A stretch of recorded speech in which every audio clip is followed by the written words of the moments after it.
Bonjour, j'ai réglé ma perche, je sais pas, voilà. Bonjour, bonjour. Alors voilà, aujourd'hui en fait je vais faire une vidéo que j'avais absolument pas prévu de faire. Mais comme d'habitude, voilà, je pense que mon hypersensibilité, mon sens de la justice, plutôt même de la justesse je pense, ont été réveillés une fois de plus. Par tout ce que je peux voir sur Facebook. Hello Francesca, hello Richard. Et je peux pas m'en empêcher quoi, parce qu'à un moment donné, j'arrive pas à me taire en fait quand ça touche mon cœur. J'ai vu passer beaucoup de choses suite au décès de Johnny, de Johnny Hallyday. Alors il y a évidemment des tas de gens qui ont des kilomètres de bonnes raisons pour vous dire que c'est ok, c'est triste, mais il y a des choses plus importantes, c'est scandaleux, tout ce qui se passe autour de Johnny, on parle plus que de lui, gna gna gna, gna gna gna. Ils m'ont saoulé ces gens en fait. Voilà, je voulais le dire, donc ça s'est fait. Parce qu'à un moment donné, j'ai le sentiment que ce qui sort de la bouche de ces gens, c'est que les choses ne peuvent pas être compatibles. C'est-à-dire que c'est ou tout noir ou tout blanc.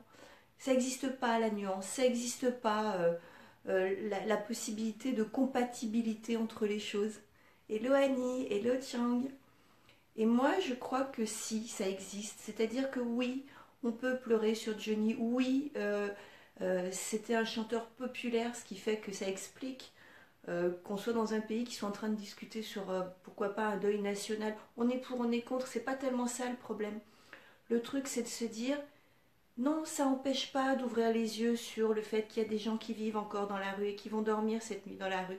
Non, ça n'empêche pas d'ouvrir les yeux sur ce qui se passe effectivement en Israël. Non, ça n'empêche pas d'ouvrir les yeux. Non, ça n'empêche rien.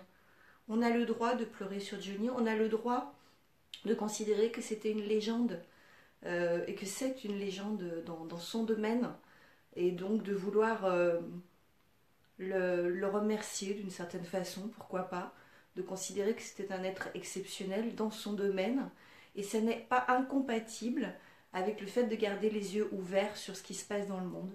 Moi je crois que je fais partie des gens qui le pleurent beaucoup. Et puis hier pour l'anecdote, avec ma fille on a passé 3 heures avec un gars qui était complètement désorienté dans la rue. On n'avait qu'une angoisse, c'est qu'il se trouve à passer la nuit dans la rue, était avec son chien.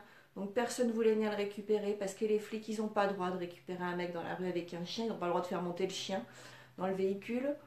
Les pompiers, c'est pas leur truc. Le SAMU social, c'est pas sûr qu'ils le prennent parce qu'il a son chien, machin. C'est pas incompatible, c'est pas incompatible.